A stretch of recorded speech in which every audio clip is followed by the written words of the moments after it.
The interference effect. Ooh, scary. Sounds like a movie title, Butterfly Effect or something, right? Anyways, this is a weird topic to talk about because I'm sure I'm going to leave something off and then someone will comment in the comments below and be like, but you forgot about this one little factor. And it's like, yeah, okay. What is the interference effect? And how is this happening? And what do we do about it, right? So I'm going to do more stuff about programming. And in this little clip here, that's going to last 6 hours long, I'm going to talk about the interference effect. So now, what is the interference effect? Well, contrary to a lot of the comments that you see on like social media these days, oh, you can't train this and this, and well, the interference effect, as defined in the literature, which there is a massive amount of papers on this first, because people are really concerned about it. It's whenever you train both strength and endurance in the same session. Let me say that a second time for you. It's when you train both strength and endurance in the same session. So that doesn't mean I do squats on Monday and then on Wednesday I go for a run. That's not the interference effect. So if someone tells you, there is no interference effect because I train squats on Monday and then I go for a long run on Friday, you're a fucking idiot. That's not what the interference effect is. So whenever you say that there is no interference effect because you train these things on different days, no shit. The interference effect is when you train them in the same session. And that's what it says in the literature, and it explains exactly why. And why is that? It's because of cellular signaling, right? So your cells do these cool things, and they have all these like signals and messages that they send back and forth. This really doesn't matter. We don't have to get complicated. Someone told me once, this is an important thing. You can sound smart, or you can actually be helpful. So I'm gonna go with being helpful here. So instead of sitting here telling you all about all these little signals, let's make it really simple. When you do strength training, this stimulates mTOR, okay? It doesn't matter what that is. You can go look it up. I'll just fucking tell you so you don't waste your time. It's mammalian target of rapamycin, which means jack shit to you. What the fuck does that even mean? Right. All you need to know is that this thing, mTOR, it stimulates muscle protein synthesis. Now, that sounds really fancy. It just means muscle growth. And then when you do endurance work, you stimulate a different pathway, and it's called AMPK, right? It's this adenosine monophosphate kinase thing. What does that mean? Well, it's breakdown. So like when you go for a long run, guess what? Like your body starts breaking down glycogen, it starts breaking down fat, and it will even break down muscle, okay? So one signal is a growth signal, and the other one is a breakdown signal. But that breakdown signal does some other cool things. It increases like mitochondrial biogenesis and stuff like that. It's really not that important. All you need to know is that these are just opposing signals. So one says grow, it's anabolic, and the other one says, burn shit, and it's catabolic. So when you train both strength and endurance in the same session, you get these interfering signals. Now, this is what's important here too. The interference effect doesn't mean you make no gains. It means you make less gains than if you train them separately. So if you did strength training by itself, you would gain X. But if you do strength training plus, endurance training at the same time, you make something less than X, right? So if let's just pretend you can gain 25 grams of muscle in 24 hours, right? If I can gain 25 grams of muscle in 24 hours by training strength training and eating properly, if I do strength training plus endurance training, now I'm only gonna gain, 15 grams of muscle instead of 25. That's all it means. Interference effect doesn't mean no gains. It doesn't mean it cancels out. It doesn't go to zero. It just means that you make less gains than if you train them separately. So that's the big long explanation for you on what the interference effect actually is. It's when you train both in the same session.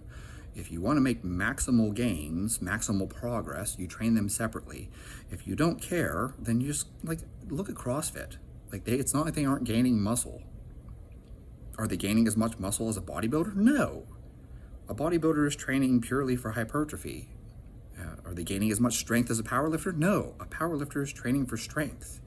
So by training both at the same time, you still make progress, but you make slower progress than you would training them separately.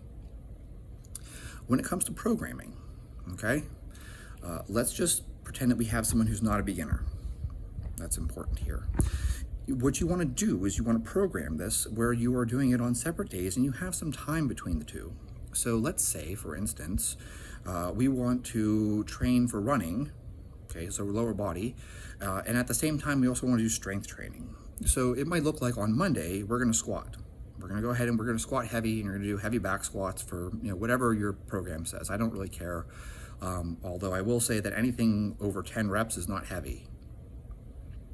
In fact, I'd argue probably really that anything over 5 reps isn't really heavy.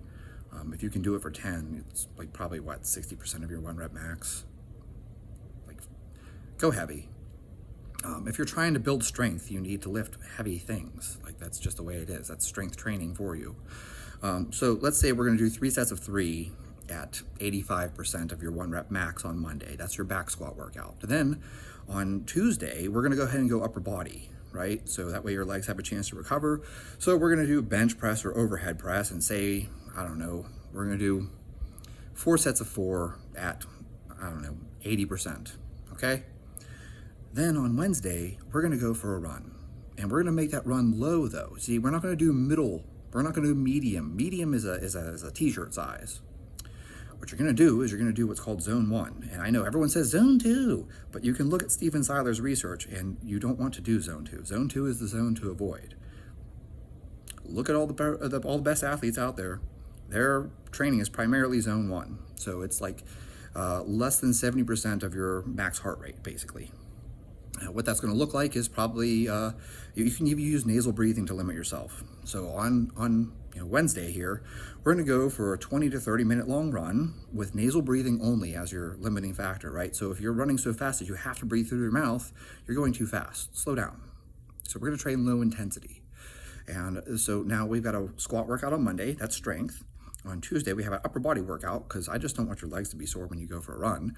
And then by Wednesday, we're going to train LISS, low intensity steady state, and we're going to do that at less than 7% of your max heart rate. We're going to do nasal breathing only. That way it actually slows you down so you don't go too hard. And just like that, this is not the interference effect, because you're not training them in the same session. You're actually training them on different days. And that's how you would want to program it if you were trying to build your endurance while at the same time building strength. And this would minimize any type of interference that you could have, because the muscle protein synthesis that was stimulated in your legs on Monday from heavy squats, it's probably going to be there for 24 to 48 hours, depending on your level of training. So if you're like really advanced, you actually get less time. Like maybe you get 24 hours.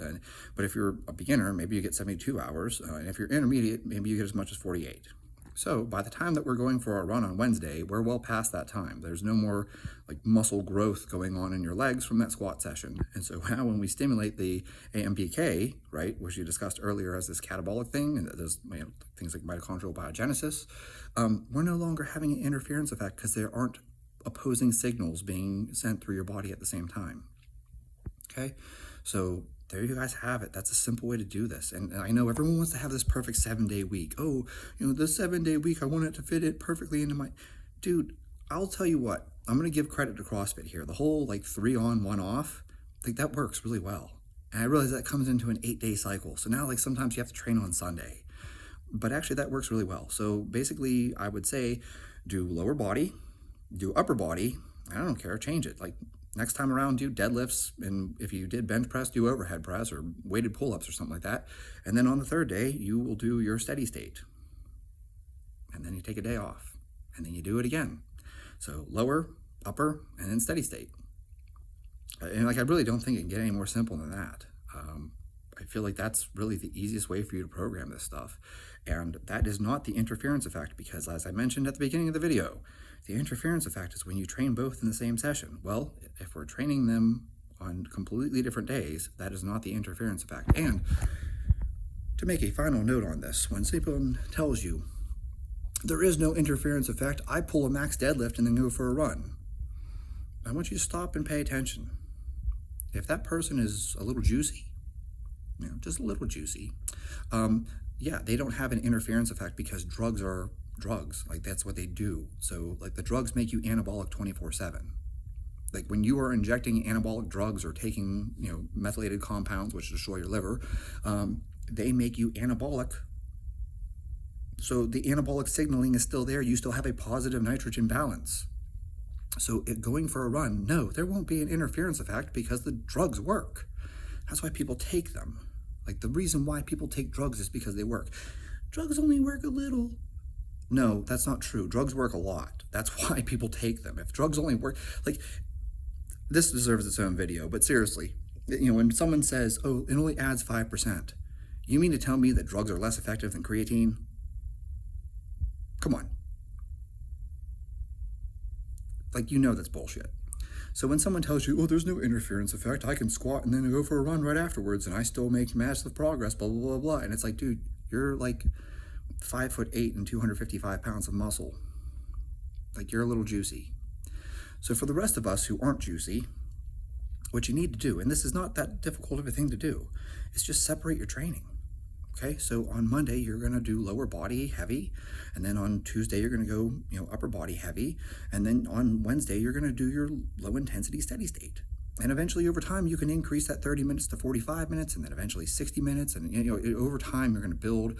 I don't recommend you just start off doing a 2-hour-long run, because for most people, it's too much too soon. But start off with something. In fact, actually, you know what? Fuck it. You could run for 10 minutes, hop on the stationary bike for 20. There you go. Now you're out beating your shins up, and you're still getting the aerobic training out of this whole thing. So like, you can split it however you want. Like, there isn't a rule to this. Like, you can do aerobic training in the pool. You could go for a swim instead. Whatever you like to do for your low intensity work. But the point is, when you put them on separate days, this is no longer the interference effect. The interference effect means that you train them in the same session, and that's just stupid. Who the hell wants to do heavy back squats and then go for a long, slow run? Like, I don't even want to do that. So why would you? Don't do it. It's that simple. Train them in separate sessions. And that's how you should program this. And that's the whole point of this video, is to tell people how you should program this to avoid the interference effect. So I hope you found this useful. I hope it was helpful. If it wasn't, I'm sorry that I wasted your time. And if you like it, give me a like. It lets me know that this is actually something useful. If it's not useful, then I don't know, I'll do a video talking about why you should, do BFR training or something else. Maybe you should be doing 20 rep squats and then, calling it a day.